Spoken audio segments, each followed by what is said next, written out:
Patrick, thanks for coming on. How are you, mate? I'm alright, welcome. Yeah, I'm good. nervous a little bit because Yeah. I've only ever done one video for myself. Oh, okay. Well, we kind of do it very natural. So whereas there's no pressure, kind of if we kind of touch on things where kind of people don't talk about that or it has no relevance, to sort of just move on. We're not going to sort of try and push you to talk about things that you don't want to talk about. But with all guests, how we start off is kind of take us back to your childhood. Mm-hmm. So let's start with that, please. Right, we'll start with that then. Yeah, I was born 1972 in Kitson Road, Shardend. Yeah. Got two brothers. One's about 15 months younger, one's about 18 months older. Okay, nice. Yeah, mother's a Bromley, born and bred. Lovely. Handsworth girl. Oh, okay, yeah. Bar. Yeah. The old man came over from Ireland when he was about 16. Yeah. He came over to Handsworth. People ask me about my childhood because obviously my background is addiction, alcohol and cocaine, but that sits with mental health, so I had a few chats around that, and they say, how was your childhood? First time I ever said it was average. Yeah. And they go, well, average for who? That's it, isn't it? Yeah. And I never really looked at it, so what's average for the people I was around? So then, who were you around?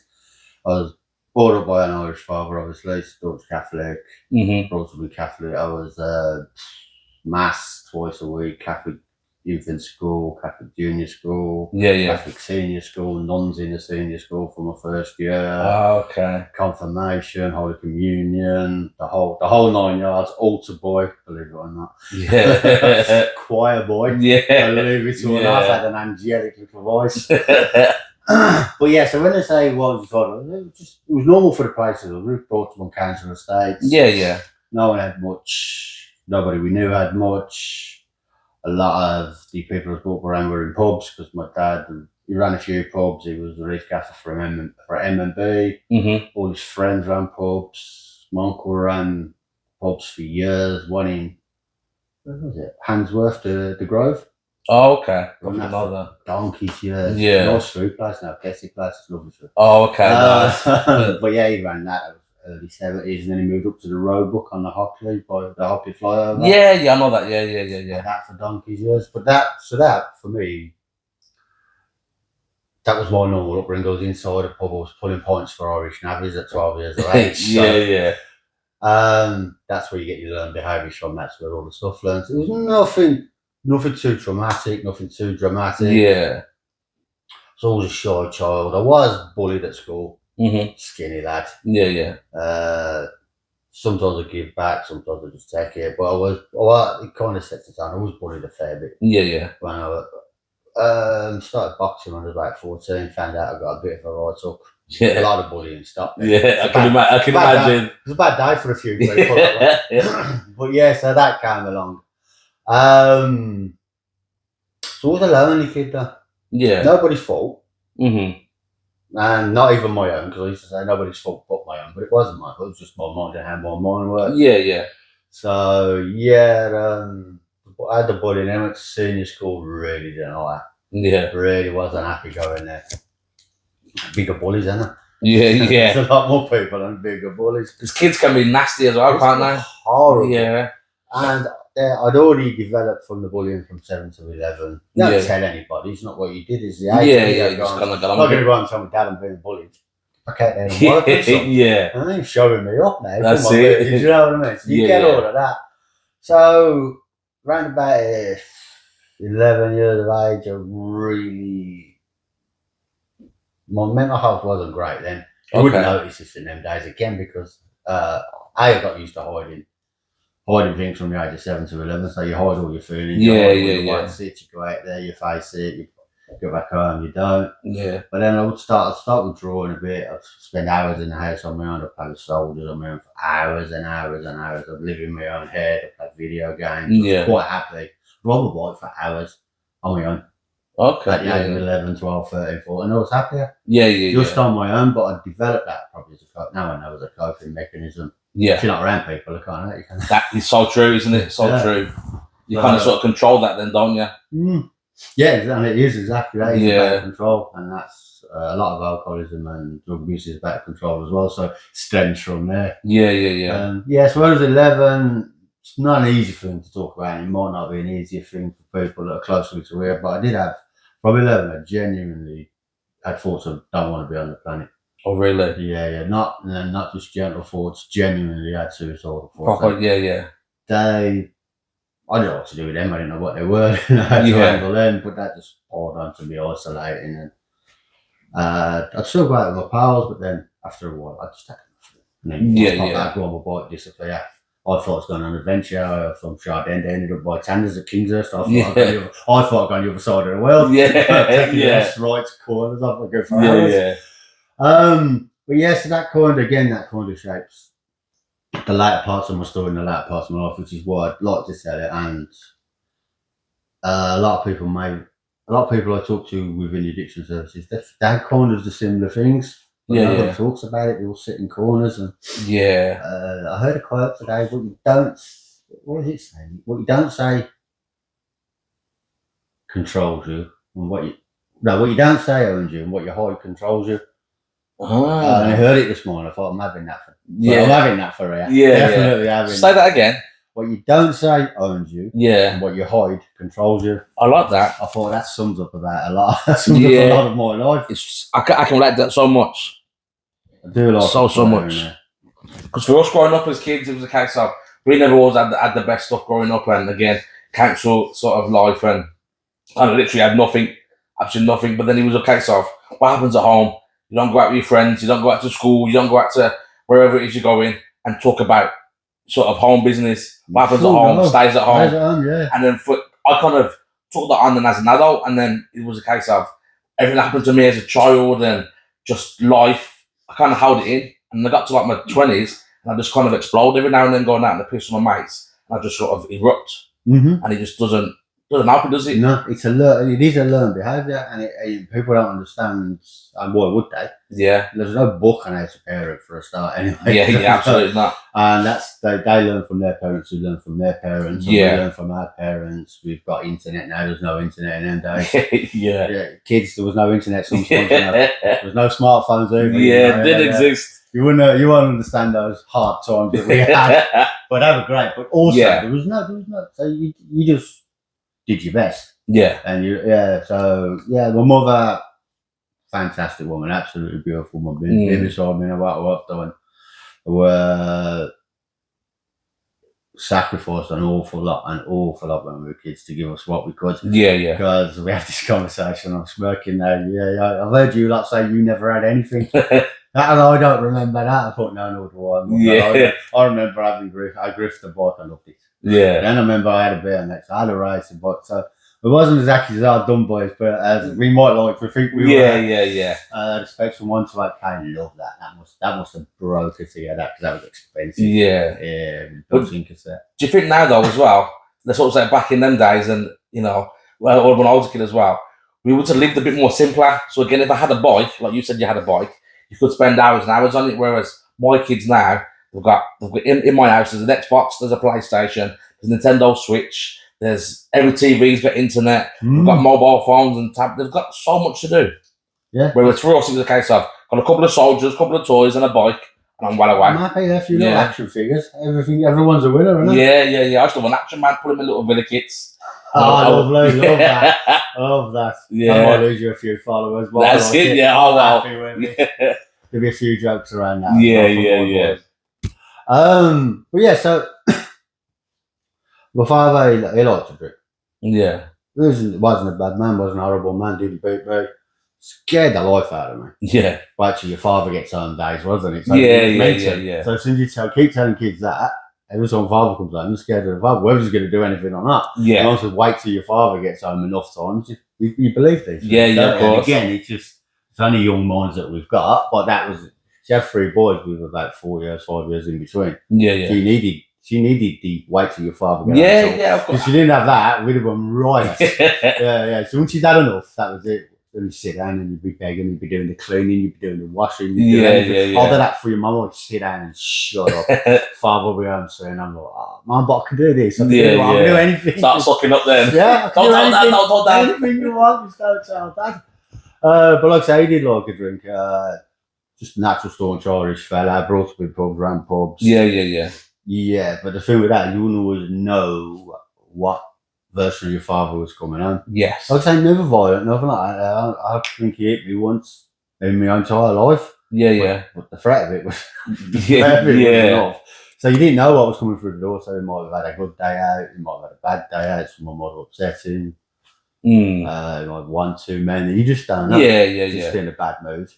Yeah, that makes sense. But then also, I think there was a bit of a place, wasn't it, for sort of wait till dad comes on, whereas kids now maybe don't have that sort of, we call it respect, sort of, and a little bit of fear for adults and sort of authorities and things like that. But sorry, what were you saying? Yeah, they don't have it now. Like you say, they don't have it for the parents as much as they have it for the police. I mean, you've got the gentle parenting, as they call it. Yeah. I agree with the principle. Just don't like the label. There's a lot of labels go about. So now you've got to go, instead of being, don't be barbaric.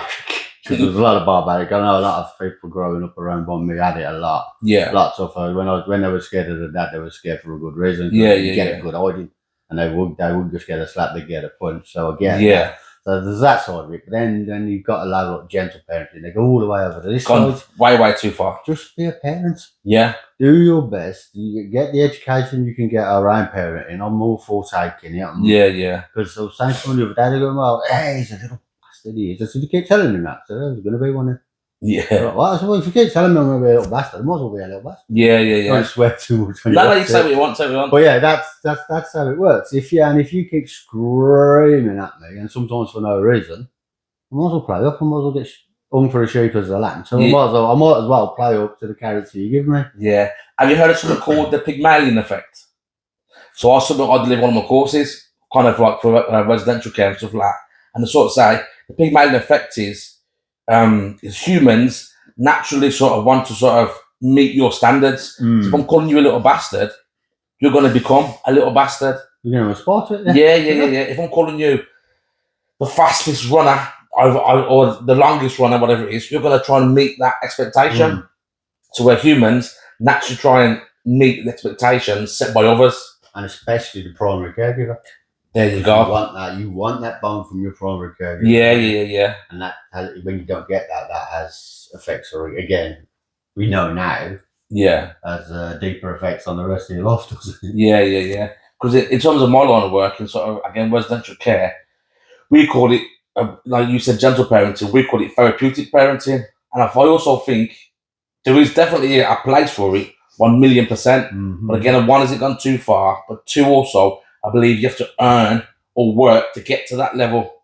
So whereas I think you first get your structure and your boundaries and you sort of, maybe your black and white sort of boundaries, whereas you do this, you get this kind of thing, or I don't know, if you're up late, then you can't be watching TV at night time. Yeah, there has to be, the word I don't mind the word consequences, but I hear a lot around the addiction violence, it comes with punishment. Yeah. Consequences don't mean punishment. The consequences are that you've done this. So as they learning the vocabulary, so as a consequence, you can't watch TV. Yeah. It's an outcome, isn't it? Yeah. So tonight you've lost that privilege and that ability to watch the TV. Yeah. Had you not done what you did, we would be both sat here tonight watching your favourite series that I don't even like, and I'll be pretending I love it. That's it. Love Island or something. Yeah. Oh dear. Thank you for that. I think my kids were talking about it the other day. I think it started maybe yesterday. Yesterday, I've seen it flashed all over my social media. I love it.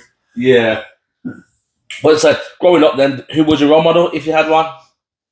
It's difficult then, because you didn't really have just about a VHS when we were about 10 years of age. Yeah. You didn't see all these superstars. Yeah. Role model would be usually parents. Yeah, that's very true.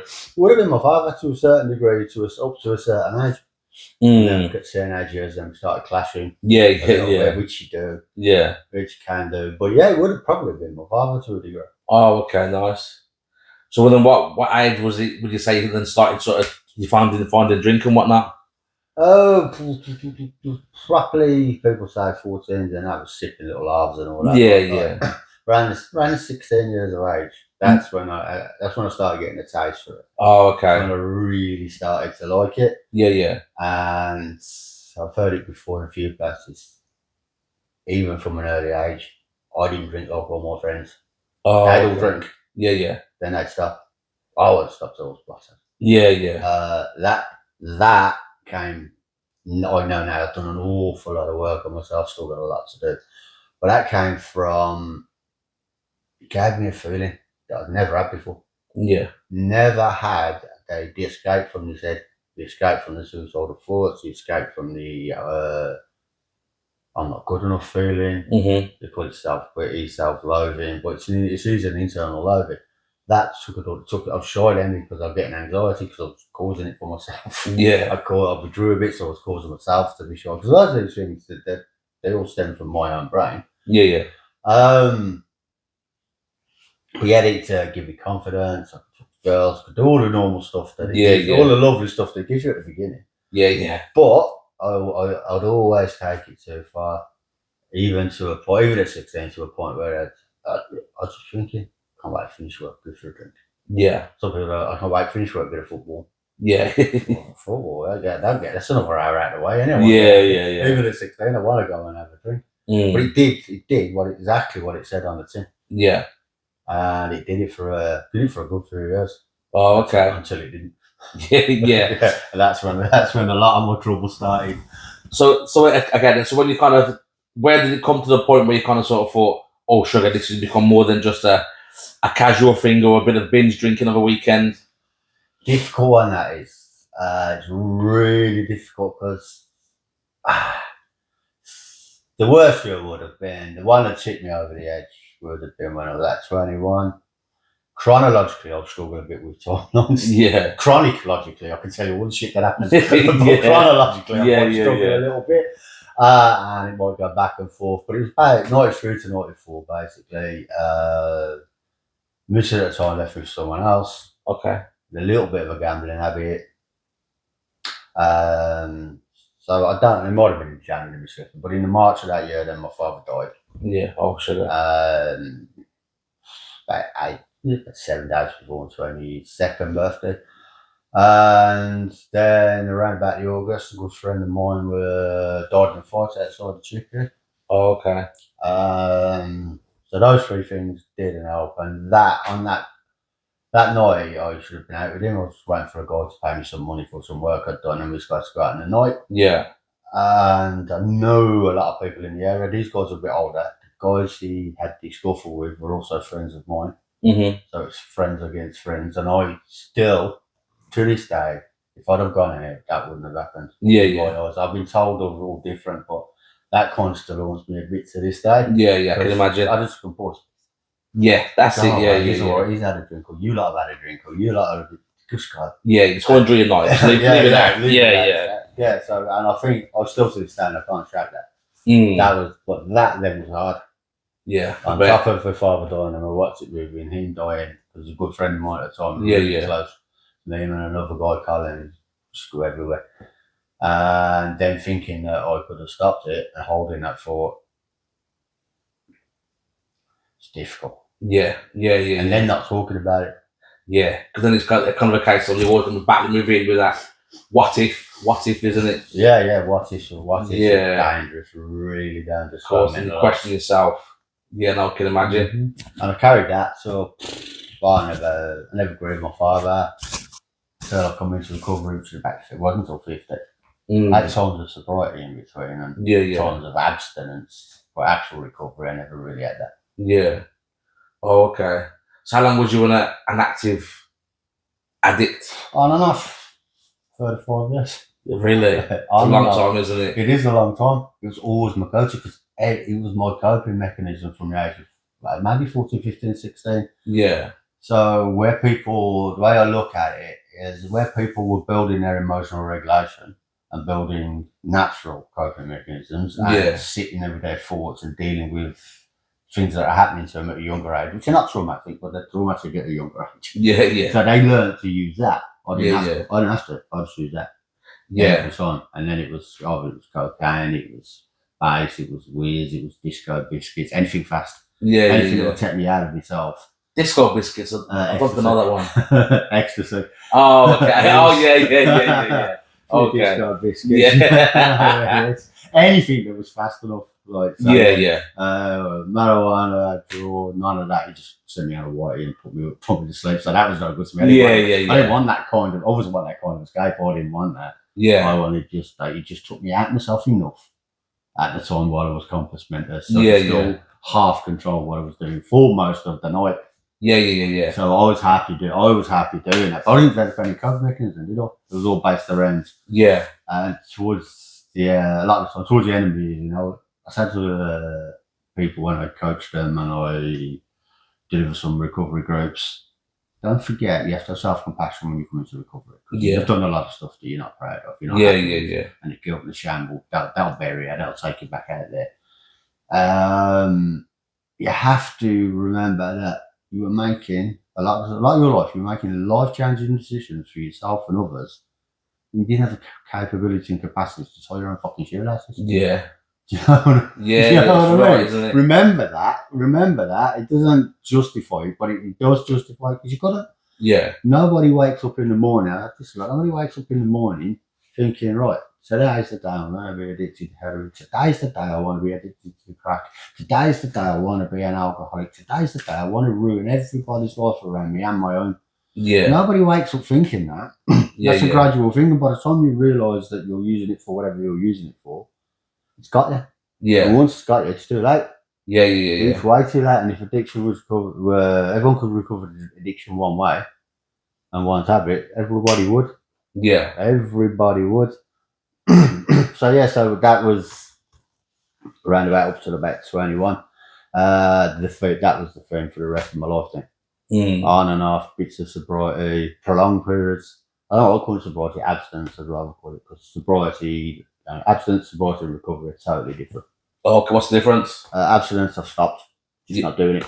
Okay. But then I'm still living with my head, I've done work. I've done if you do therapy, if you have a key worker, if you just talk one-on-one like this, just let it out. I've let nothing out. Still the same me that needed all of that. And now I don't have it. Oh, okay. So now I'm in a bit of trouble really because I'm not enjoying life. I can't, because I've not done any work on the triggers, the ruling thoughts, the limiting beliefs, the core beliefs. Any childhood traumas I might have had, any adult traumas I might have had. Well, they're all still there. Yeah. So you're either going to go back out there to whatever your destruction of choice was, or you're going to live a miserable bit of a life. Yeah. And eventually you're either, and if you've got mental health issues like me, that takes me to the other side, which is not a nice place for me to go, or to go that side. And I was convinced for years as well that if I weren't on that side, then they'll be dead. I was convinced my addictions, my using was keeping me alive. And that's the insanity of addiction. And for a while it was, because it quite understand I had too much going on there. I couldn't calm it. I never had a meditation, mindfulness, breath work. Therapy was for Dorothy down the road. That's what It's so true, isn't it? And that's the stigmas that I had with it. And talking like this, or going to a men's mental health group or to an anxiety group, which I'll come to in a bit. Men didn't do that. Yeah, I would say it's a stigma for men as well. Don't talk about your feelings. In them days, men didn't do that. You just wouldn't do that. So you just go and wash it down in a bottle again, wouldn't you? Yeah. I don't know about your feelings. Don't be a fanny. Have a drink. Don't worry about your feelings. I had a bad day and all of them worked 12 hours. That's it. Chin up. Yeah. Man up. Have a sip of this. Man up and have some of this. Have some of this depressant to knock down some more, wash down some more of that depression. Yeah. Good. Exactly right. But then you've got sobriety and recovery. It's pretty much the same. Recovery is you've done a bit of work. Yeah. I'm actually now content. I'm now happy in my life. I never thought I'd be happy in my life. Never been happy. That's only because I've done a bit of work around it. And I'm not going to work, it's effort. It's daily effort. Early doors I recovery, it's daily effort. And now I can sit here, I can do this, I couldn't do this to talk about this not even a couple of years ago. Really? Yeah. No, not even, because I was, again, it'll scatter around a bit, but I came to sobriety at 50 properly. Properly into recovery and started looking at 50. People say, why did you come in? Can't answer, it's difficult. I don't understand it myself. It probably is just a lot of people say, I had enough. I'd had enough. But for the last 10, what we are for the last 10 months of my years in, I was done. Mentally, I was. Yeah, maybe I was gone. Yeah. It got to a point where I was drinking to die. Okay. If I flip that back to 2021, that's my one and only real suicide attempt. Okay. That's hard to talk about, but that was difficult. So I got to a point then, and again, this is where my mind goes in irrationality of thinking. Irrational is also people who get off like Yeah. I've got a son.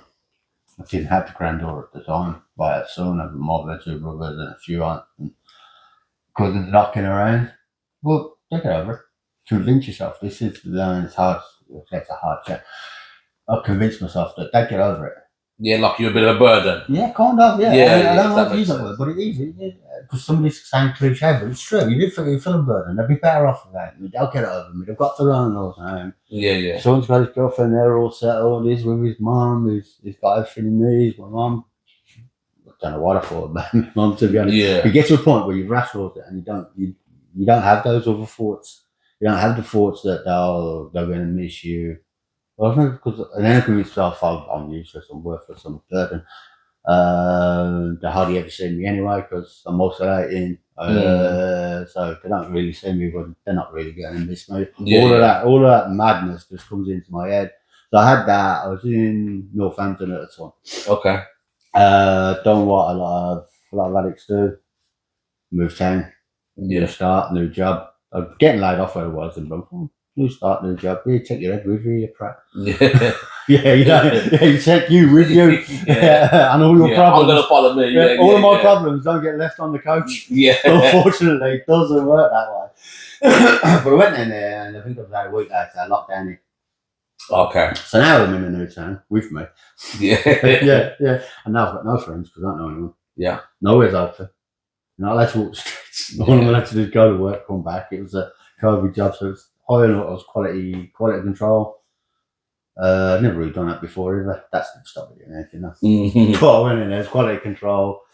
So I'm in there, so I'm going home. I was living in a hotel for 2 weeks. Then I had temporary accommodation for 3 months. Then I had another temporary accommodation for 3 months. Then I ended up moving in this girl lodging, as you call it.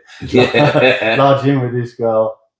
And so basically, it was kind of really was isolating. Yeah. And I just got to a point. And people said, well, no one's seen it coming. So for me, you wouldn't. Because I'd convinced myself all my life that I'd had these thoughts all my life. I convinced myself I was a burden to everyone. Yeah. I convinced myself I didn't really matter. I didn't add any value to the world. I didn't do this. All I was a drunk. All I was what I've done was hurt people all my life. Yeah. You roll back in your mind. Once you start the little acorn, then the oak tree, then the forest of fucking tree. Yeah, it's a snowball, isn't it? Yeah, and overthinkers are great. I can't even think what I was thinking about a minute ago. So because I've just flashed it all out. So I thought I got to that point and I thought, well, yeah, you seemed alright, seemed quite happy. Well, I was. It was the first time in my life I was about to get some fucking peace. Yeah. Me taking myself off this planet was going to give me the peace, and so I was convinced of. So you're not going to. I'm quite content at the minute now. It's fine, it's over.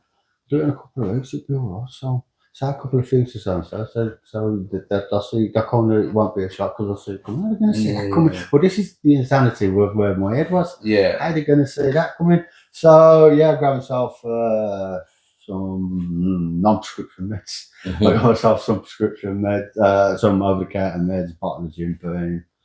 So I drunk that through the day. Then I ended up on a bench in Northampton. Of course, I wouldn't head section that far, but yeah, on a bench in Northampton on my own. Well, if we're going to do, I'm going to have a bit of drink with it as well. I'm quite happy. Yeah. So the drink actually kind of saved my life. Oh, really? Yeah, because I was on the bench. I'd already had a few beers. Yeah. So I got the tablet, drinking away, took a few. I thought I'd do this in a nice, easy, steady, calm manner. For me to do it. Well, what's the rush? Yeah. Luckily, I don't really know very much about suicide on the research. So I took a few more, took another few gloves, looking around. I'm in the church, I'm on a bench. It's nice and peaceful. This will do. I'll just go to sleep. I won't wake up. Everyone will be fine in the morning. I'll shit the tears. I'll have to wake. I'll have a drink in my wake, the bastards. Yeah. And I had all of this. So yeah, but the trouble was, was. I'm glad now. I'm really thankful. I apologise for what I put everyone through. But got that drunk, I fell asleep. Before I'd taken about 40 tablets, I don't know how many, but I hadn't taken enough to do the damage that I was looking to do. But because I was drunk and I fell asleep on the bench. Some poor woman in Northampton, I tried to shake her hand one day. I've never seen it before, I'll never see her again. Yeah. Was walking the dog, but I wasn't meant to go that way because I was going to the bench a little further back. Yeah. It's in this graveyard right next to the Northampton Centre. I was going to the bench at the back. Or some selfish goes on it. But I'm rude, so I'm on the one on the front.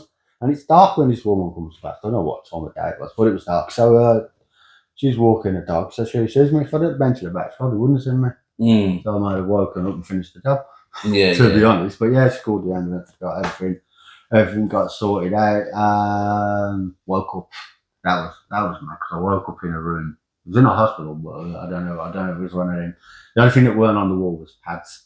Oh, really? The only thing was, there was no pads, and I wasn't in one of them special jackets. But I was in a room with no apparatus, nothing on the walls, and a 1-inch mattress lying. Oh, okay. A bit more like a prison cell. Yeah, pretty much. And I thought, I must have been playing up. I could not know where I was, or just having an episode of some description. So that's when it happens. And then so I go off the liquor and all that for 7 weeks. And I wasn't doing it because I wanted to. I wasn't doing it because I was fixed. I was doing it right. They don't think it was just a blip. They'll leave me alone after a bit. I don't want to talk about it. It's not easy to talk about. This is the most I've talked about it in my life. Yeah. It's not an easy thing to discuss, especially with your family. You feel the guilt, you feel the shame, they're going to feel the anger. And of course. They're going to feel guilty because they couldn't help you, or didn't see it. And you get everyone has all those emotions. Yeah. So even then, we still haven't really spoke about it now. But yeah, so I did the 7 weeks off the liquor. I thought, even my birthday was in between that. That was fine as well. So I'm thinking, drunk on his birthday, it must be all right. So yeah. So the same on my works. It's true though, isn't it? They'll all leave me alone. Then I'll slip back into the drinking. Then the pub started opening. Used to have a local up there called the Red Eagle on the Welly Road. Okay. Fantastic. There was a woman behind the bar, probably make sure I ate, make sure I spoke, make sure it was alright. And I was telling you, one of the most beautiful women I've ever met for a short period of time. Looked after me and treated me better than a lot of people I've known all my life. Yeah. But anyway, so that happened. Then I come, actually, COVID finished, the job finished, I came back over to Smith's Woods, took a bit of time off. They had to lay me off, so I had a few quid. Worst thing you do is give me money. Yeah. Worst thing in the world, you give me money. It's just more liquor, more drugs, more parties. Yeah. Grow up, Patrick. Didn't want to. Yeah. Probably 47, 48, didn't matter. Didn't want to grow up. Grow up in my eyes. Yeah. Now I've got to face. If you're enjoying what you're doing, now I've got to, or you think you are, now I've got to face, I know I've got to face what I'm doing. Otherwise, I haven't got to face my life for all of my life. How the hell do you think I'm able to do it now at 47? Yeah.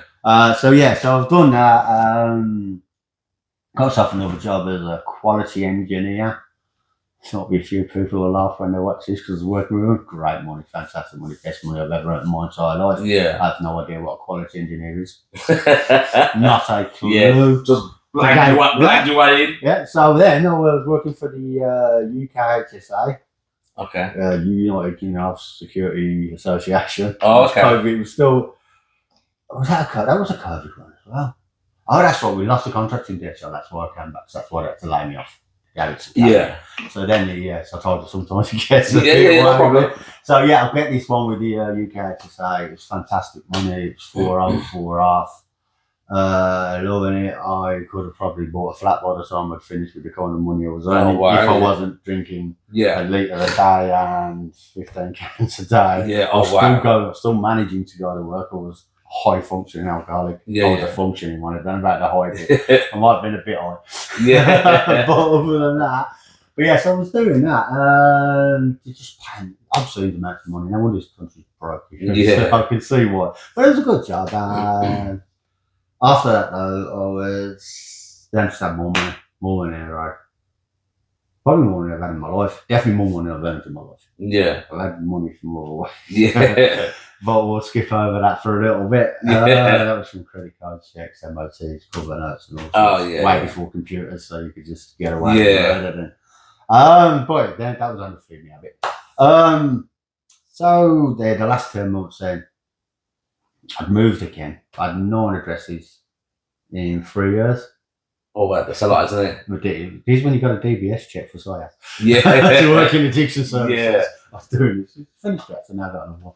Another address. We finished it. No, there's another one. How many you got? So just another 2. So I ended up with 9 addresses in 3 years. So again, I'm at another new address because that ain't good for you. But you move, because if I move, things will change. Yeah. People won't know me. I'll go to different pubs. Everything is changing apart from me. Yeah, that's right. Where the change needs to come and needs to be, but I haven't got the capability or the capacity to do that in a minute. At that time, rather. Yeah, but last 10 months, brutal to myself.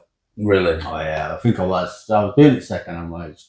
That, for me, the way I tried to commit suicide before wasn't the carriage way, this was the carriage way. Yeah. This is good. They like to call it second hand suicide. Okay. So I'm not done by my hand now, the drink will kill me, or the drugs will kill me. Yeah. Oh, okay. Now I've promised I won't do that again to others, so no, I can't do that again. Yeah. Still like to keep my promises, even though I was an alcoholic. Yeah. So now I'm doing the second hand way, and someone said the fun way. I said, well, yeah, because I enjoy drinking. Yeah. My mind didn't enjoy it because it stopped doing what it used to do. It stopped numbing. It made it worse now because alcohol's depressing. And then you got cocaine, which flows you away, and then they come down to fucking depression as well. Yeah.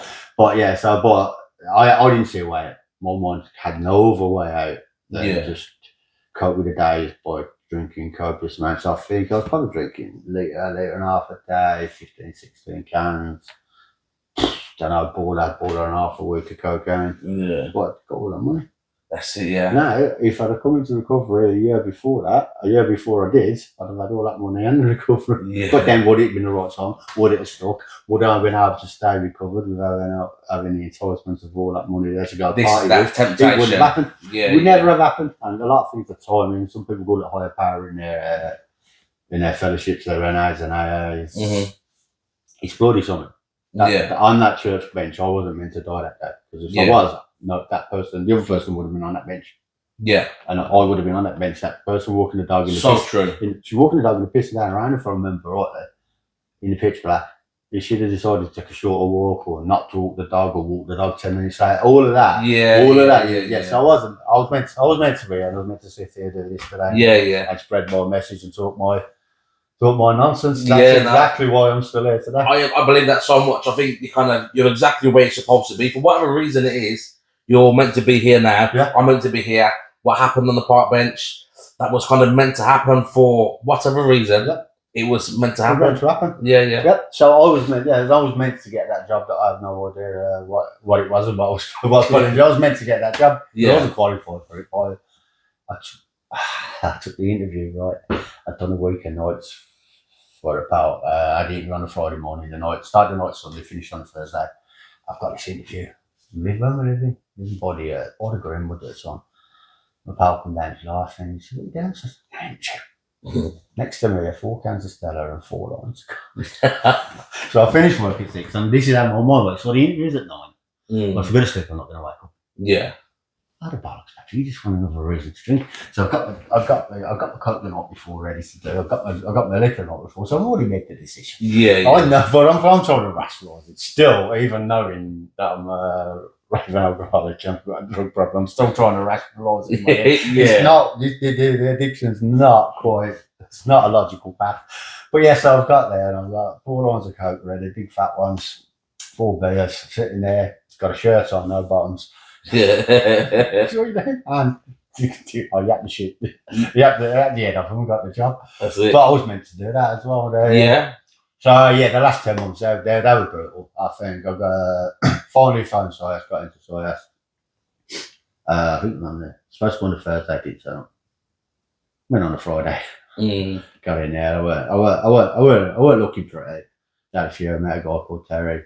Fantastic co-worker. Yeah. I was meant to meet him as well. So if I met a different co-worker, I don't think we would have got on with the clips. I wouldn't have come back. That's right, yeah. So this is where now I get to that point in my life I believe that's exactly where I was supposed to be. At the right times, and I met the right person. I fell through the door. Yeah. Could you explain as well what SIAS is, please? Oh yeah, Solihull Integrated Addiction Services. Oh, okay. It's up Marston Green. It's where Marston Green Hospital used to be. it's a stretch term, but it's a good term. There's some good people in there. Yeah, yeah. And it's where I went. It's the only place I went. I'd say it's the only place that's helped me, but it's the only place I actually went where I really wanted help, I think. There's a big difference, isn't there? The balance, the timing, to the right place, the right time. But yeah, there's some really good people in there. They're stretching their push. They do a thing called a day program, which is like rehab. Okay. Or it's instead of going to Western and staying in houses for 12 weeks, you do 12 hours a day at SIS. Oh, okay. And then you go home. So your time to be on your own is limited. The time for you to have to cope with the urges on your own and everything is limited. But you're also in the area that you grew up in, which some people like to take you out of it. Yeah, yeah. But if you're with us for 12 hours a day, you build it's about 6-7 people on. You build a fellowship with you've got a community. Like a little community. And you've got that when you come out, because when you come from Western, you kind of just come back down here. Unfortunately, some of your pals are already dead because this is a killer disease. An illness or a mental disorder, whichever people like to call it, put whatever label on it, it kills people. Yeah. Or you go back to these kind of people and you are going to be exactly where you used to be. So I enjoyed doing that as well. That was really good. Done it for 11 months. It was just, when I left, it was just time to it. Yeah. Oh, okay. Oh, yeah. That's interesting, isn't it? Because, so just quickly going back to when he's talking about the suicide and stuff, I read something called, spoke to somebody, I can't remember how I would come across information that sort of said that when you're talking about suicide, when things calm down and sort of become a bit more slowly, or when, I don't know, let's say for you, everything's in order, is it because you've put everything in place and everything's in order, now you can just sort of calm down, and next Friday at 2 o'clock, for example, that's going to be the sort of... It's the most calm I've ever been. Yeah. Since I can remember as a child. It was just, because like everything's justified in your head, rightly or wrongly. The way my mind worked out, so it was just funny, it was rationalised. The things were in place. Like I said, I knew that I had peace then. I had peace then because I knew the end was coming. Yeah. I knew the escape, and the only escape I thought I had left open to me was on its way at 2 o'clock. Say at 2 o'clock on Friday. It's such a calming feeling. It's and it's glad you got there. It's hard to explain, but it is such a calming feeling. Yeah. So, I mean, there are other ways out, and I advise everyone to find them, because when you do, for me anyway, when you do find them, there are easier ways, there are better ways. With the suicide bit, but my mind's. There's a saying I've heard, I think I made it up or I heard it somewhere, I'm not sure. But you're never as alone as your mind will convince you are. Oh, okay, yeah, it's very true, actually. And that I'm sure I made it up myself, but someone else might take credit, but it's right, it is true. Your mind can convince you you're all alone in a room full of people, it convince you you're all alone. You've got nothing, it convince you've got nothing to be grateful for, you've got nothing to be thankful for. It can isolate you, and it all spirals in, but your mind will convince you. Of a lot of things. And once you're there, it's so hard to shake. Yeah, so true though, because that's probably one of the ideas around this podcast, because a lot of people that sort of suffer with mental health, addiction, whatever kind of trouble and trauma it might be, thinking it's just me and my problem. But actually, there's thousands and millions of people out there that sort of struggle. So I sort of thought the idea is talk to people like yourself and the other guests that I've had on, and many more that are going to come on, tell their story, and then people can realise, actually, I'm not on my own. Patrick knows how I feel. He knows how I feel. She knows how I feel. I'm not alone. And then I can maybe even build the courage up to reach out to people and sort of say, let's sort of get together and work. I 100% agree. That's what pretty much my life involves around about now. Yeah. Like I said, I was glad you asked me to do it. I'm glad I finally put up the courage to do it. Because even with all I've done, all I know, all I'm able to talk about now, once I started, that mind of mine will tell me, no one wants to read it. Yeah, that's it. You haven't got a story to tell. You haven't got controlling problems. You haven't got all of this. You haven't been abused. You haven't been beaten up. You haven't been in jail. You haven't been in prison. You haven't been shooting people. You haven't been knifing people. You've got nothing to say. Nobody wants to hear it. My mind will tell me all of that. Even now, even with all the work that I've done, my mind will still tell me no one wants to hear it. Oh wow! But don't forget, I'm trying to reprogram 35 years of programming. And probably 45 years of programming. Where, like, if you take the bullions from the age of 7, I'm 53 now, so 46 years. So, and that's for 35 of that maybe of up and down, using, not using, not using, drinking, not using, abstinence, bit of sobriety, bit of peace. And people say to me sometimes, "Oh, did you not have happy times?" Well, you must have done. Yeah. And they're like, "What do you mean you must have done?" I said, "Because the way my mind was working and the way it was just adding on and pushing down over the years. It never started like this. Over the years, then it bleeds out then. If you don't give it somewhere to go, it'll bleed out, and you'll bleed on people that don't cut you usually. Yeah, and it's usually the closest ones to you. Of course I had happy times. My boy was born. Happiest time of my fucking life. Yeah. Fantastic. Yeah. And I was happy. But it's weird because I thought I should have been happier. Yeah. I still wasn't allowed, and that's my mind wouldn't allow me to enjoy that moment. Because I was drinking every day at the time. But it wouldn't allow me to enjoy that moment. And I never realised why that was or how that could work. And then that's what I beat myself up. How come you're not dancing? Well, you were a minute ago. Your mind just beat you up to say, "Hold on, you can't be this happy. You're not allowed to be this happy." Yeah, but self-sabotage. You don't do happy. Yeah. Now my addictive voice there sits there. If I'm happy, then what? My addictive voice is I might leave him. Oh, he's going to do a run or he's going to abandon us. Yeah. And I've taught my brain, because I've now taught my brain, and you get your neuroplasticity and all that, and your neural pathways. I've taught a lot of my neural pathways. This is how I stay alive. So as soon as I start, so I'm thinking it's fag packet therapy, but some of it's off people that have more letters after their name than I've got in mine. So I'll listen to them. But yeah. So it's I've taught myself. This how keeps up a lot. This how keeps up. So it's like a retraining your brain. So I need to get the new neural pathways, but they don't come overnight. Yeah, of course. And this is where a lot of relapses on the list can come, because when's it going to get better? When's it going to feel better? When am I going to stop feeling tired? I look at some of them and I say, "Yeah, you're 51, 52, yeah." Tired's your natural state. Yeah. They look at me. I said, "Look, I talk to people that haven't had addiction problems. This is where I'm daring for." You told her all the time. Since I was 46. So how old are you now? 71. Yeah. So tired. You don't have the same energy, but you expect. A lot of people expect sort of fanfares, and it's going to be ticker parades every single day because you're recovered. Yeah. It's not. You have what's called human condition. Sometimes it's okay just to be okay. Yeah, that's it. Yeah, that's all true. Those days people have, but when we have them, we don't have. It's I'm okay, but I'm not, because that mind will drag me. You're a little worse than okay. You're lower than okay. You're lower than okay. Tell you what, I'll fix this.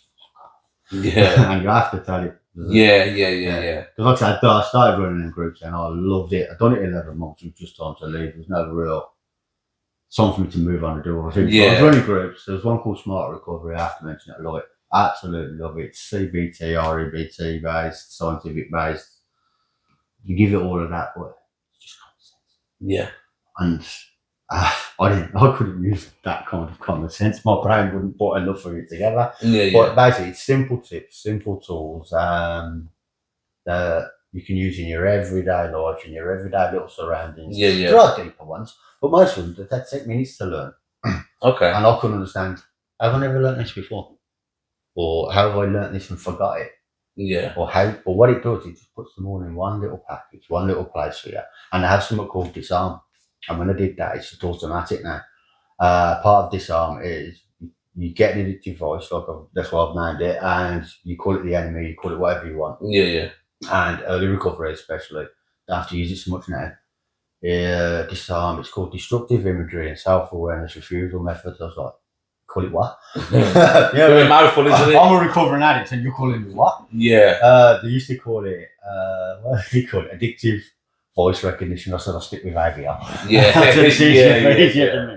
But anyway, it's still essential. And basically, you give your addictive voice a name. You know it's you, but it's not the part you want. Yeah. If you give it a name, or you give it a place to sit, you've got something to attack. And it's also that bit of separation, isn't it? Yeah. So it's not me, it's the enemy, it's the bad bit, or whatever you want to call it. Whatever you want to call it. Come on, Venom. Because I'm a Marvel fan, because basically I'll come to that. But yes, you've got it there, and then you've got something you can attack. Yeah. And all you do is you don't argue, you don't fight it, you don't reason with it. You just tell it, look, not today, son.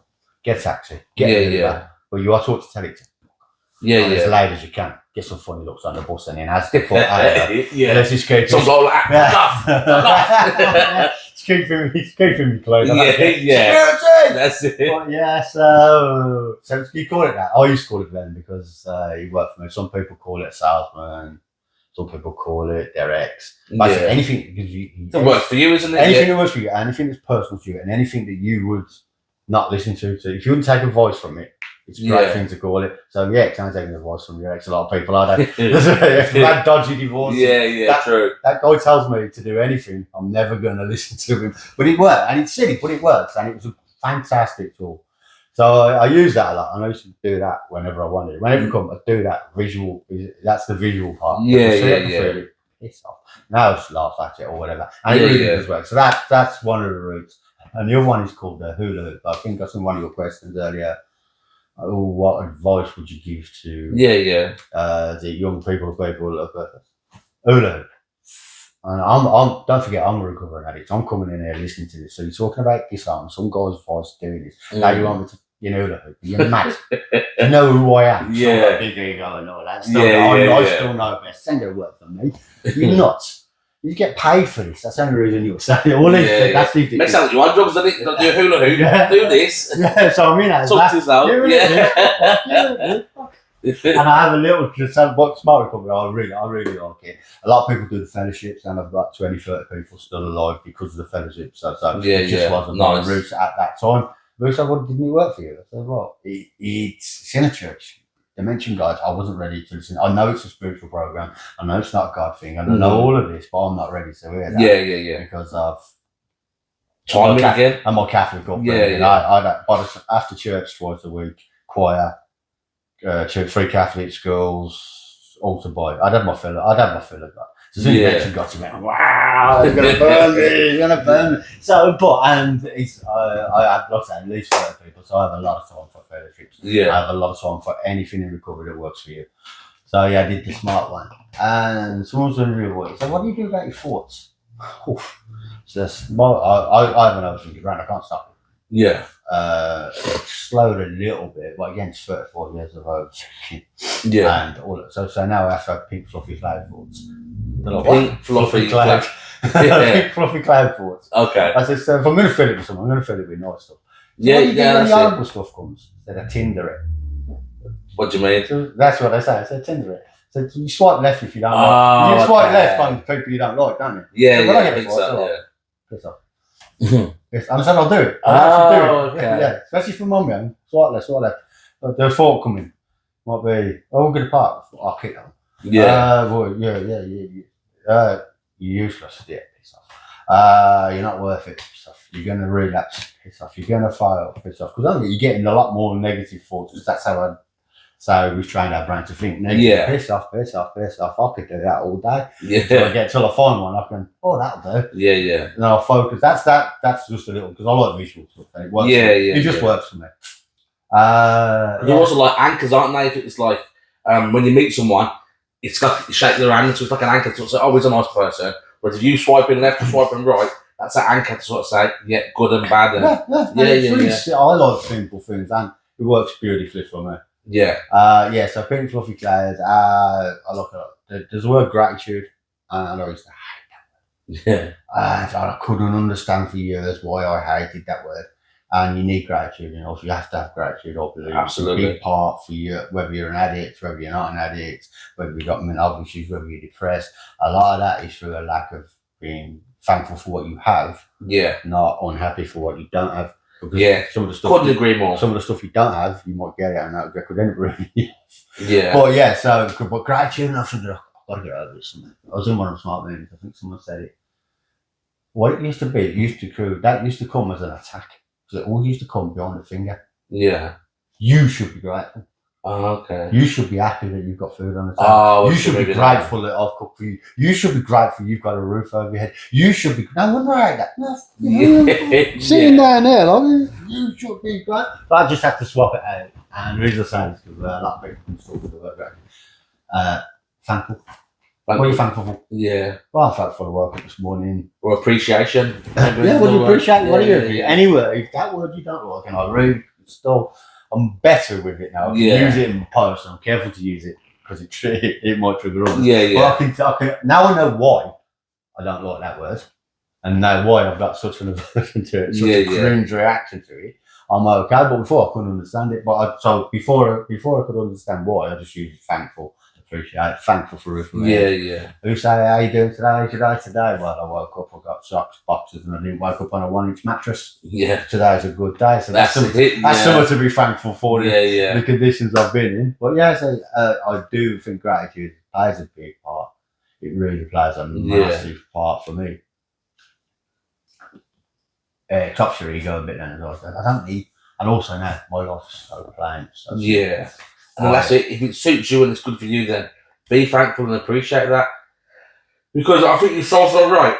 I think people sort of even, like say, addicts or non-addicts, they probably, and social media is a big one, isn't it? Massive. Or if I look at social media and see you with a nice car and nice clothes and nice woman, I'm thinking about what I haven't got, which is what you've got. Well, actually, I should be thankful and appreciate what I've got, which is, 3 children and my own car. It's not the best car, but it's my car. Yes. Do you know what I'm saying? My house, it's my house, and things like that, rather than thinking, I want what Patrick's got because he's got that blonde woman and his sports car and this and that. You've been watching that. For a long time. I've got my eyes on you. But yeah, exactly. And it's the social media, it's a consumerism society, and it's want you to buy and consume, and then you've got the Instagram models. What do you do? I'm on Instagram. Well, I'm a mercenary soldier on Call of Duty. Go away. Or you've got, they look like they have everything. They don't show you they don't show you the good days. That's right. They don't show you the days where they're crying in the bathroom. They never show you the days where they're throwing up because they've got bulimia or they've got an eating disorder because they have to this image to maintain. And they have to be better than the next person because they'll chase better. So where does it stop? I learned the word cook and tent. I never understood it before. I've heard it, obviously. I'm not thick. I know a few words of vocabulary like in the English dictionary. But then hearing the word and actually understanding what it meant, I'm now content. I can now sit. I get up in the morning and instead of, I used to genuinely wake up, especially towards the last 10 months from my year, I wake up. Oh no, I woke up. I was horrified. Oh, really? Horrified that I woke up. I was gutted that I woke up and I got to do this again. Whereas now I wake up and it's all right. I open the blinds now. First thing I do, because I used to isolate and just shut the blinds. I didn't want to. I could stay there for days. I could stay for, as long as I got a bottle of Coke and 3 litres, 4 litres of liquor, a couple of slabs. You wouldn't see me. I'd answer the phone if I had to. I'd drop messages back when I really had to in case someone was going to come looking for me. Spoil my party. One man party. Exactly. That's very taxing, but I'm happy. So I'm telling myself. So I'm telling myself I'm happy. But so the gratitude thing's big for me, and that the hula hoop one, it's quite. It's not new, but it's a visualise. They call it hula hoop so you can visualise it quickly. If everything's going off over there, and my overthinking mind will go over here. I'll get involved in that. I'll pop my ear in there. I'll say something there. Probably none of my business. I shouldn't have said. Then I'm fighting. Then I'm doing this. All of this is happening, and it'll happen all day, every day. All of a sudden, I look inside my roof. What you've got it now. What's inside your roof is what you can control. What you can, not even what you control. What you can influence, because very little you can control. I can't control what you say, what you think, what you do, how you act, the weather, my age, my physical health. I can help it, but I can't change it. I can't. I can influence it by eating healthy in the gym, but I can't. The outcome I can't fix. So all I can all I can fix is my attitude. My thoughts, how I react to my thoughts, how I act upon my thoughts, my outward appearance, maybe a little bit. It's very, very little what I say, what effort I put in, and what I always leave to people on the effort. Because if I control that, if I just focus on that, how much time have I got? How much clearer is my mind? How much calmer is already my mind? I don't care what you're saying now. I don't care what he's doing. That don't exist. That's not happening. That's not. They're all there. Just spin your own, lads. Spin all your own. Stay away from mine because you crash mine. If you bump her, you crash. And so you learn to walk. So it's just a little visual technique. Yeah. And yeah, so I can spin that loop quite happy all day. I've now got so much more calmness, but I've also got so much more mental time to focus on those things in mind. If I focus on them every day, I can't fail but to have. I ain't a better life, if not a fucking wonderful one. Yeah. And so the hula one, I absolutely love that. Except for when I was doing this. Fuck off. It's like fuck off. And then I'm swiping left, I'm hula hooping. Got a new dance craze on the go. Yeah, that's or I'm having a fit. Yeah. Wow. So I used to work with a bloke. His name was Phil, a former addict. And I think I mentioned this to on another podcast of addict that I used to that I spoke to, or former addict. And I sort of said to him, I said, Phil, why have you always got, I think he's always drink Boost. It's like a cheap Red Bull. Yeah. And then his tobacco, and he smoked his roll-ups. And then it was dead cert. He always had to have these, and just to sort of say, I'd call him what I'd call him. And then I'd say, why have you always got to have this, Mr. Phil? And he sort of say, D. He said, you got to understand this. I'm an addict. Mm-hmm. He sort of says, I'm going to be an addict forever now. I'm an addict forever. He sort of said, the thing is, rather than me now drinking, smoking, sniffing, doing all this, ruining all these lives, I just make sure I have a Boost and a fag. And so this is my new addiction, but also I don't damage myself like I used to, or everyone around me. Yeah. Would you agree with that, or? Yeah. There's a lot of, some people say you're an addict. You're always going to be an addict. Yeah. You train yourself to be an addict. I don't like getting the label alcoholic thrown at me. Yeah. And people say, well, do you think you can drink again? Hell no. I'm under no illusions. Yeah. That's, if I started drinking again, even if it wasn't straight away, within days I'll be back to drinking at the levels that I was drinking at before. They call it the abstinence violation effect. Okay. And this is why relapses can occur, whether it's drugs or alcohol. A lot of the time when you relapse, you go straight back to the levels you were at. Yeah. And if you've had 9-10 months off it, your body's not ready for that. Yeah, of course. And it's not really if you do that 2, 3 days, 4 days, 5 days on the trot. And this is that's where the more serious relapses happen. Okay. I'm precious, not precious for anyone else. I'm precious to myself.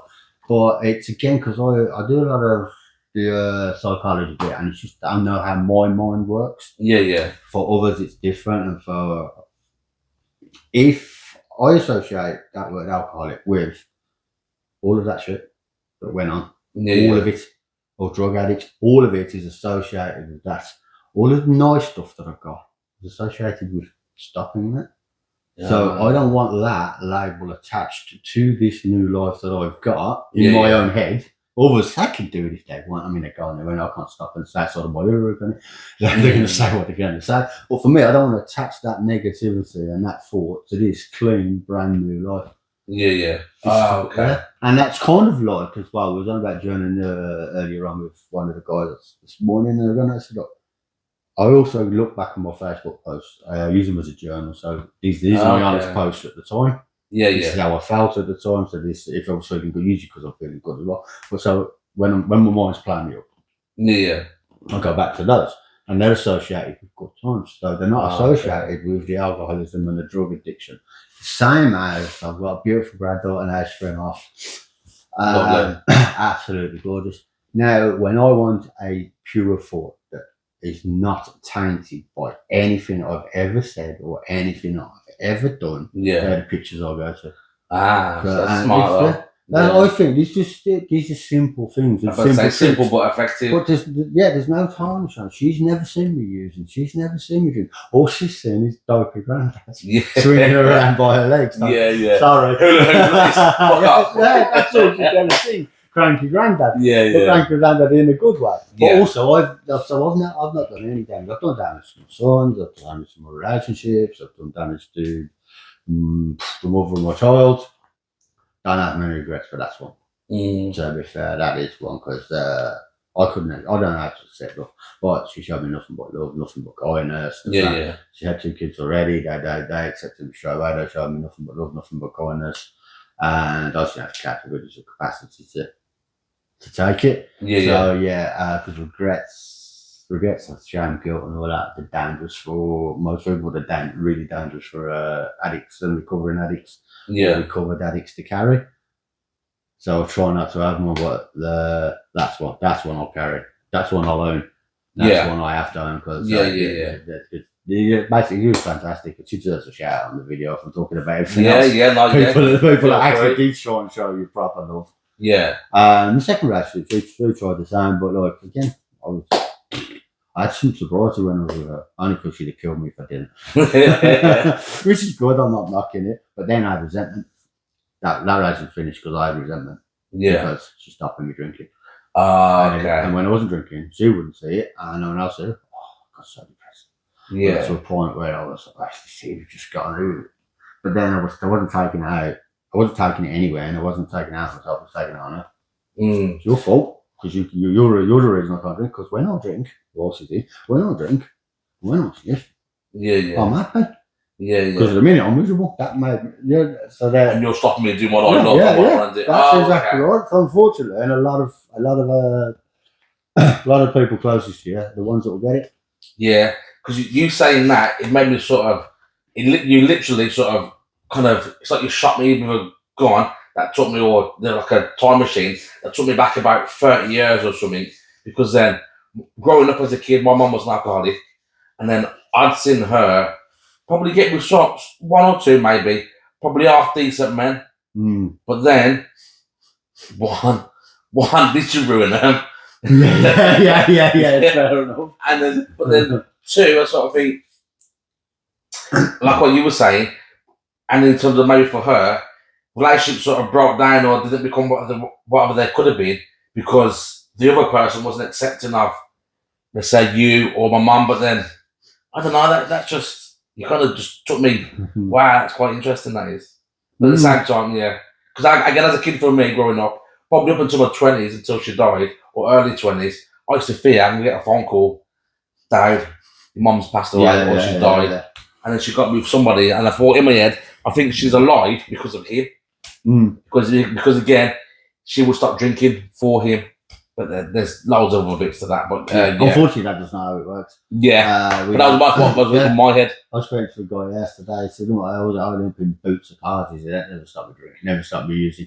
He says, "So how is anything? If I'm nearly ending my life, I'm ending with a boot of a car with a bag over my head. That's not going to stop me using. And what is? Yeah, the only thing that has to be a you decision. However, whatever triggers you, some call it rock bottom." And your rock bottom are different to everybody else's. I have a little bit of an issue with that because I don't know what is your rock bottom. Rock bottom's got a trapdoor. Rock bottom, if rock bottom's rock bottom, so you hit another one. Yeah, and then it's so you hit another one. And some people say you can't recover till you hit rock bottom. Find a little crook. Yeah, if you wait, you're telling someone they've got to wait till you hit rock bottom. They might not live long enough. Yeah, that's a good way. For me, that sounds a bit harsh and a bit cruel. I get where it comes from. People see a lot of it, but you can't put everybody in the same pot. But that's cruel to me because this people's lives are messing. Yeah. Because then there's also is that people talking who don't have the experience. That sometimes, or is it a case of what do they call it? This moment of clarity. Did you have sort of a moment of clarity where you sort of thought, this is it? It's kind of this is enough. It was a clarity because I did rock bottom a long time ago. Yeah. I just because also I had people say did you know he was an alcoholic? 4 years. Far long. For ages. But like I said throughout this video, the theme of it was keeping me alive in my head. It was keeping me on this planet. It was the only thing that shut those voices up in my head long enough for me to get enough peace to be able to deal with it when it didn't. Yeah. So, did you know he was an alcoholic? Yes, I did. So, I had a lot of rock bottoms, if you'd like to call them. I had a lot of low places. I went to a lot of low places. Suicide's not low enough to stop me, so that's not my rock bottom. I don't know what it is. Yeah. Sitting in a room all on your own with the blinds closed and all that, that's not enough for a rock bottom. Then I don't know what it is. Yeah. But I had the clarity moment. I just thought, right, this is it. I'm not dead yet. That's 10 months worth of bloody good go this. And that kind of moment when I thought, if I'm going to do this, I'm going to give it a proper go. Plus, then I had the news that granddaughter was coming along and all the rest of it. I might have been born by then, I think. So I've been born, yeah. So that was enough as well. Then. Yeah. That was a clarity thing. I think, like you say, more than a rock bottom thing. Yeah. Okay. And everybody's different. Though. Everybody gets into addiction in a different way. Right, a lot of people, not everybody, does a certain way. You get into addiction in a different way. You get into addiction for different reasons. We're all individuals. Some of us it's trauma, some of it's mini trauma, some of it's little trauma, some of it's trauma we cause ourselves. So we all get there differently. So we're all going to get out differently. Yeah. And we're all going to get out for different reasons. This is it. It's so true because then I've spoken to a couple of addicts now, and it's kind of like, so for example, the word addict or addiction doesn't, because it's one word, doesn't define every person, does it? No. Whereas the one bloke, I think it was Rob, lovely lad. He believes, if I remember rightly, he was born an addict. Mm-hmm. And then I think someone else, I think it might be Shane, we interviewed, he said it's developed over time. Mm-hmm. What would you say is for you? I get where they're coming from because I hear a lot of shares around it and other shares. I could spend hours and hours fixated on something. Yeah. If I've got it, and that's addict behavior. Yeah. But when people say addict, you obviously go to the horrible stuff. Yeah, the stigma. Yeah. That's so.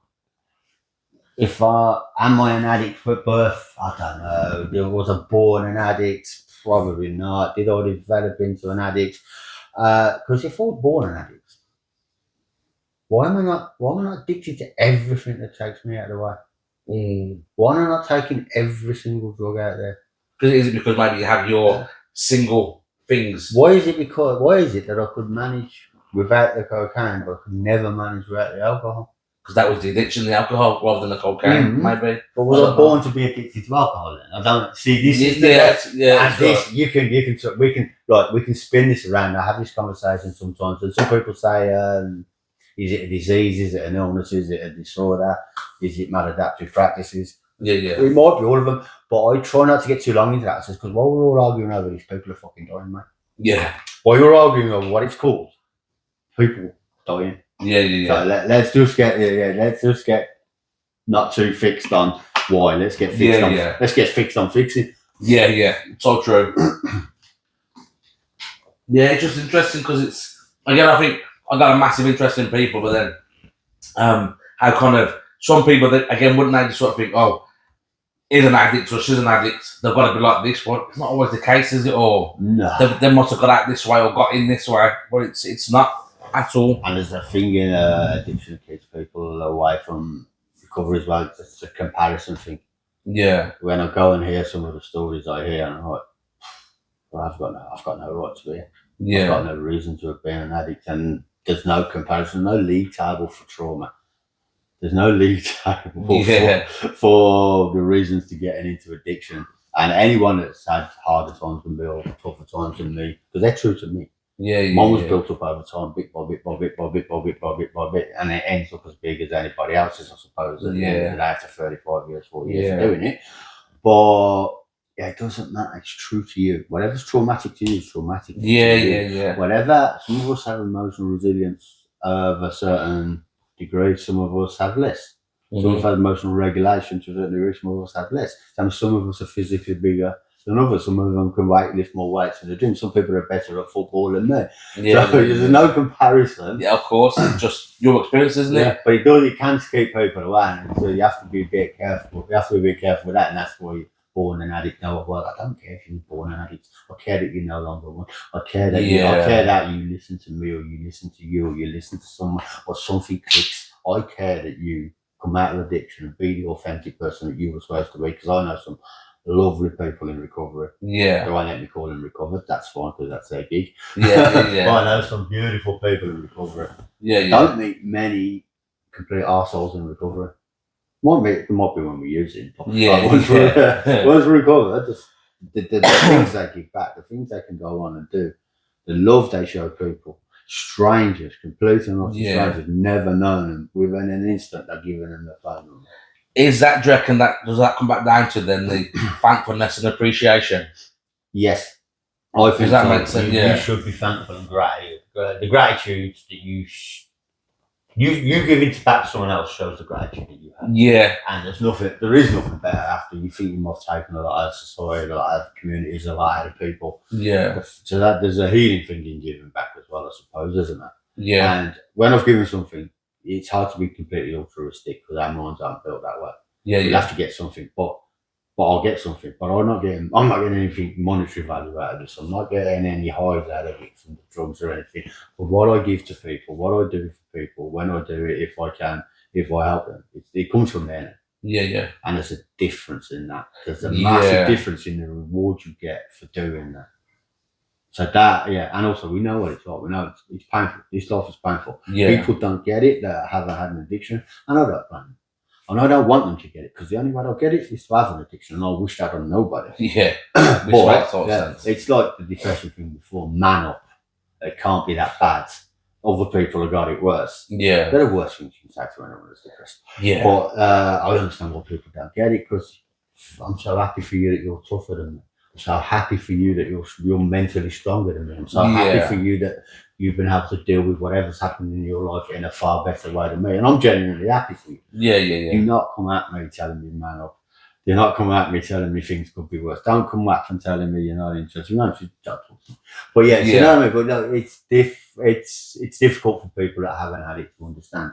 Because we can stop as well. A lot of addicts can stop.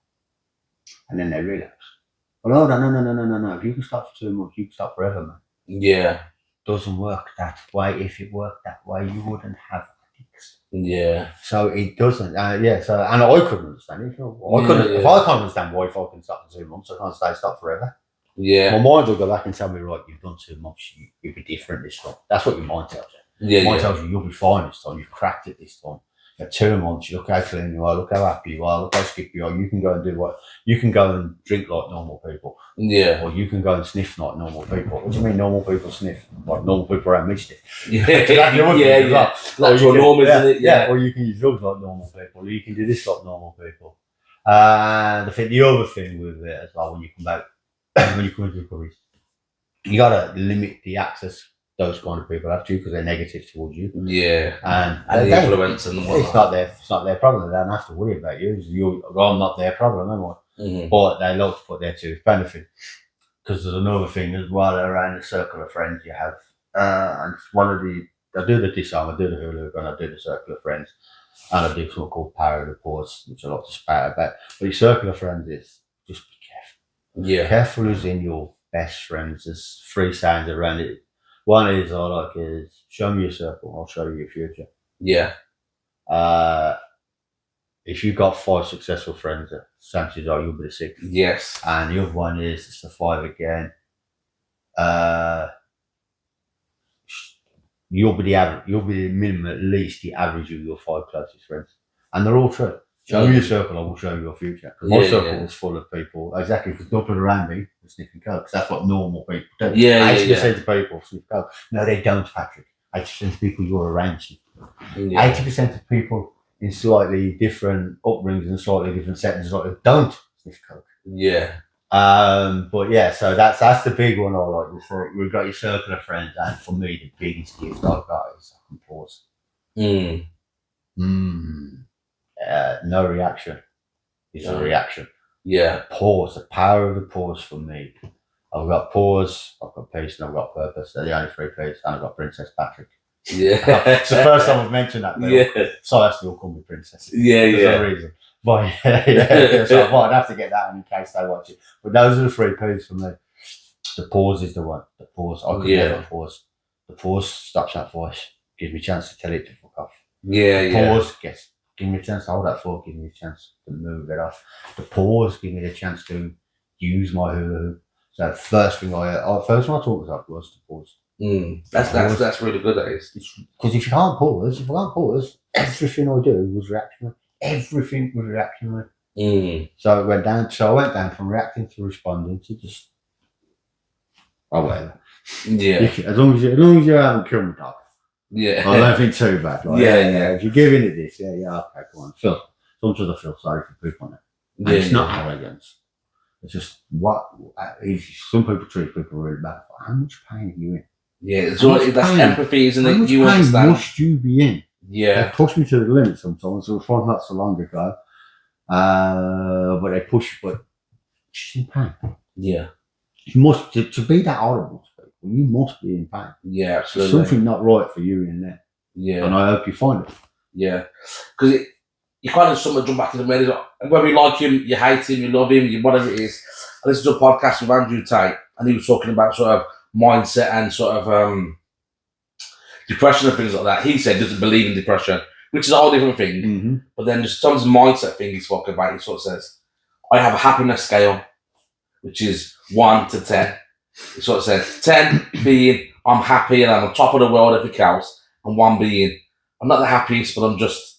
And he sort of says I don't wake up sad or angry, or I wake up on the scale of happy. Mm-hmm. I just sort of thought, as a mindset, that's something that could be really good and useful for people. So okay, today I'm not at level 10, but actually I'm at level 5. Yeah. But I'm still it's still sort of that positive reinforcement, maybe. Yeah. So I said earlier, it's okay just to be okay. Yeah. But we're not used to that. We're used to we have to be. Yeah. We have to label everything as well.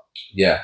Yeah, I mean, So true. Yeah, whether people are fans of it or not, so we all speak some good truth now and again. Mm. How much if you speak enough shit, you're going to come out with some of this. Yeah. Let's be honest. Yeah, exactly. All the languages will say that. Yeah. So it's okay to be okay. Don't be frightened by being okay. So I said to someone the other day, even the slow days. I said, let the slow days romance you. Yeah. Let the slow days dance you. Let them slow days be the days you calm. Let them slow days be the days you reflect. And pause, like you said. Let the slow days be the ones that you have a little thankful for, your little gratitude list, your little bits and pieces. Let the slow days romance you. Just don't be worried about them. Because I used to think the chaos, I used to think I loved it. Yeah. But it's all I know.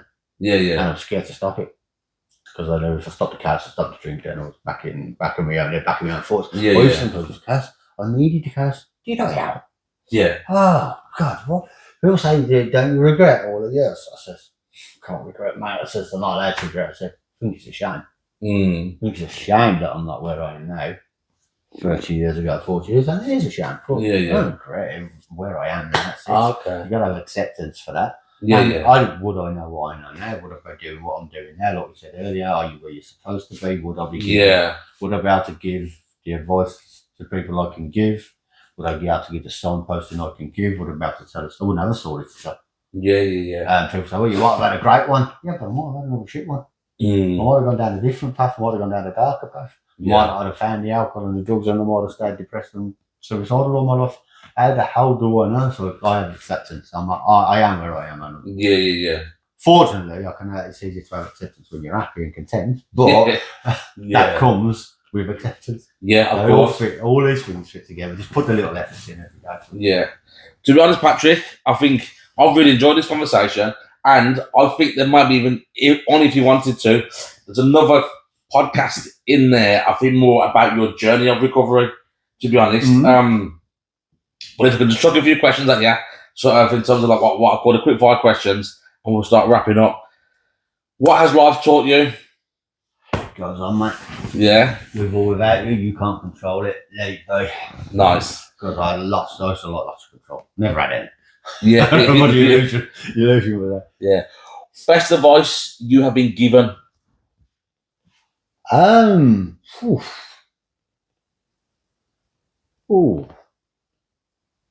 have to come back to that one for no problem. I'll probably shout out a lot of it. Yeah. Advice for young people or people struggling? Again, there's a thing called purpose, right? I'll answer this question, but that word is scared me. Purpose. Fucking huge word, isn't it? Yeah. Purpose. I think it has to be huge because that's how my mum looks. It has to be grandiose. It has to be massive. It has to be spectacular. Yeah. Doesn't have purpose can be like just find one if you can. Purpose can be lots of little bits of purpose. So taking your mum to the shop on a Thursday every Thursday, she can't take herself. That's the purpose. Yeah. Darius loves to do a garden. She's popped her rib, so you go and do a garden every 2 weeks. That's purpose stroke service. Small goals. And find things that you like. Because usually when I'm struggling, it's because when I was struggling, it's because I forgot. I didn't remember what I liked when I come into recovery. Did a lot of this, can't remember. Did this because everything I did involved drink, alcohol, drugs. So find something you like, and if you like walking and there's no one to do a walking with, great one. Yeah. If you like hiking and there's no one to go hiking with, do one. If it's netball, and there's no one has a netball team around here, they come. Yeah. Yeah, you'll be amazed. Build it, people will come. It's true. It's so Because true. your head will tell you, no, don't do it because no one likes me, no one will come. Yeah. And then that's fear. That fear holds you back. So there's a book out called, what is it? Feel a Fear and Do It Anyway. Susan Jeffers. It's a fantastic book. If people living in fear, that's quite a good book. Yeah. I'll look out for that. What is your greatest achievement? My greatest achievement, first one was getting free from alcohol and cocaine. Yeah, it's got a bit hasty. Yeah, nice. No, it's so good. Which then is a building block to you becoming everything who you are. That's more achievements. Exactly.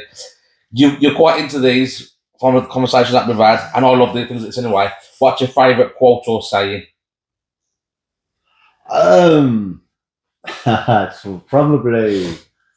It's probably one of mine, and just because they're blood don't mean they're good. Oh, and that goes to the core for people that have. I don't have it in my family of fun, but just because it comes to your circle of friends, it comes to the people around you, it comes to where you put people in your life and where you allow them in your life. Just because they're family, that means they've got your best interests at heart. Just because they're family doesn't mean they're not toxic towards you. Yeah. And there's a thing called circle of friendship. Basically, you got intimacy. I have to remember now. Intimacy, friendship, participation, and exchange. Yeah. And they're just 4 circles that go from the inside to the out. And the closer they are to the inner circle, the closer they are to emotionally affecting you and emotionally controlling you and emotionally having an effect on what you think and how you feel and how your day goes. Yeah. They're not good for you. Don't care if it's your mom, your dad, your brother. Take them out the circle. Pop them out further in that circle. Yeah. So just because they're blood don't mean they're good. Yeah, I like that because that's what really resonates with me, because probably the people that are my closest family now, other than obviously the mother of my kids, my brother, outside of that, people closest to me wouldn't be blood related. Mm-hmm. They are my friends. Yeah, and they don't have to be. You can't choose your family. That's it, yeah. They're given to you. Doesn't mean they're going to be good for you. Yeah. So it doesn't mean they won't take from you. It doesn't mean they're going to love you the way you think you have to love them. So I understand that. You got to love him because you're brother. It's a human being that's acting like an arsehole. Yeah. Put him next to another human being that's acting like an arsehole. Would I give him that just time of day and things like that? They're the same people. Yeah. They're the same people. So true. Yeah, just don't let blood relations fool you into thinking you have to love somebody. Yeah, so true. 3 fundamentals that you live by now? I think I shared them that not long ago. When it pours, peace and purpose. If I've got those, if I can pause, I can control my thoughts. There's other thing I do. It's called first thought, second thought, first action. Okay. Basically, it comes from psychology. It comes from the runes as well. My other pal said it better. Think, act. Never act on your first thought. That's where the pause comes. Because you can't control it. Yeah. I have no idea what's going to... If I act on my first thought, God almighty, and then that relates to my second first thought, then I'll have a third first thought, if you know what I mean. Because I'm acting on my first thought all the time. I run around the street naked singing on the Tesco's or something. Because, my first thought it comes from my ruling thoughts and all that, and my core beliefs, and from what I've grown up thinking. It's all from the subconscious. I'm not responsible for it. It just comes out. Yeah. Swipe that one left. Yeah. Swipe that one left. Yeah. So, and of course, if you've got peace, it's nice. I ain't scared anyone's knocking my door. I'm scared to walk any parts of this. I sort of ghost around places, but thankfully they still believe I've got a bit of the badness in me if I need it. Yeah. I probably still have because it'll never leave you. Yeah. But on the whole, I can go to sleep at night. Yeah. The peace is so powerful. So that's one thing I'm massively grateful for. Yeah. That's lovely. And I think that's probably one of the best things you can probably take from this podcast is if you can find peace, you're going to be in such a great place. Yeah. What can't you build from a place of peace? This is it. So then also I do something where I get every guest to ask a question for the next guest. But then, so the question for you, before you say the question for the next guest, if there's anything in the world you could change, what would it be? If you could change anything in the world, what would it be? Wow. Or what would you change? It's the usual one for me. It's just the need for money. Yeah. There's a world we live in that we created. that you need money. Why? Yeah, yeah. Why does it? Why? It's capitalism at its best, and it's abused and all of that. But why do we need? Why? We can build stuff. We can create stuff. The earth has. We live in a time where there's enough for everybody and the whole planet to live on quite happily, and still waste stuff. Yeah. So I don't. You can never sell me this capitalism dream. Yeah. I've worked at it and I fought at it, and that drug. I was working for corporates for years, and that means you just basically whip people to do more for less. Yeah, and that didn't sit well with me. So that added to the power down there. Yeah, so that's for me. Yeah. I think it was job. Go on, sorry. Don't be fooled into the consumer society. Yeah. I think this is a podcast with Joe Rogan, and he sort of says he would love a world where, again, it's reminding me, you take money out and you just trade skills and items and things like that. If you need your roof fixed and I can fix a roof, I will come and fix your roof. And then when I need a favour, my car breaks down, you can fix cars, you come and fix my car. Rather than... What a world. Yeah. And that's the way we're supposed to. That's a level of connection we get. Yeah. There's so much isolation in this world these days. Absolutely. Rather than people having to sort of kill themselves for money and do certain things for money, or have people get greedy and dirty and evil for money. Yes, yeah, all of them. Yeah. So then it's actually, let's just trade skills and time and love. And there's no reason you can't do that. There's Yeah. no reason. It's just Absolutely. It's been shuttered. You'll never get it again. They'll show a massive revolution or after the world goes extinct from volcanoes or meteors or whatever. But it'll take a lot to change it now because too few people have too much power. That's as simple as that. Yeah. And we give them, but there you go. That's the whole nother podcast. Yeah, absolutely. And your question for the next guest, please, sir. Oh, yeah. What was your reason for doing the podcast? Okay. Oh, that's a good one, yeah. Yeah. I think you've already answered that half during the podcast anyway, but then what was your reason for doing the podcast? Yeah, mine is just... It's not all altruistic. It's good for me. I've enjoyed doing it. That's probably the longest I've spoken about myself to another person, even as much as the recovery work I've done. Yeah. It's as much as I've ever let out, and it's as much as anyone's ever heard of my story. They can make me what they like. But yeah, and from the recovery and addiction side, any chance I get to talk about that, as you may have noticed, I will. Yeah. The rooftops, people are scared, people don't understand it, it's still a stigma. I understand all of that. Yeah. So if they can't, I will. Yeah. To be honest, I've really enjoyed this. I think you've kind of you're firstly definitely inspiration, coming from a sort of, again, a tough childhood, whatever you want to call that, and then growing up, through your addiction, to sitting here now saying I help other addicts and things like that. Kudos to you, mate. You. Literally, kudos to you. So, as I say, thank you for coming on. Thank you for having me. No problem. Pleasure. And like I said, maybe I'll be back again. Yeah. Also, do you want to finish up on anything, or do you want to share your social medias? If you want people to get in touch, if you don't, then don't share them.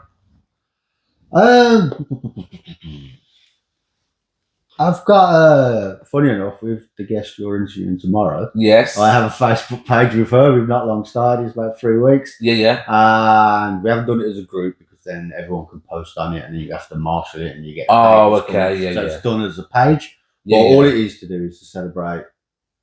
My podcast will go on there. Yeah. Her podcast will go on there. It's just to celebrate stories of recovery. Yeah. It's give it a little bit of a voice. Give a safe place for people to go.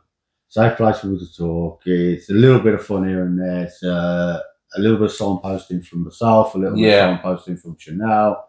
Between us, we probably have 50 years worth of addiction experiences and problems. We say, when I say that, I was like, on and off. So we have half an idea of what we're talking about, and it's a place to connect. But I want to, if people want to give us their stories and let us put them on our. It's called Just for Today. Just for Today. Yeah, it's called Just for Today on Facebook. Yeah. I have all the socials, but they'll be linked to that anyway. Yeah. Okay, wicked. Check out Just for Today on Facebook. I'll share things like that as well and whatnot. Kind of spreading the word for you. Keep up the good work. Again, thank you so much. Proper.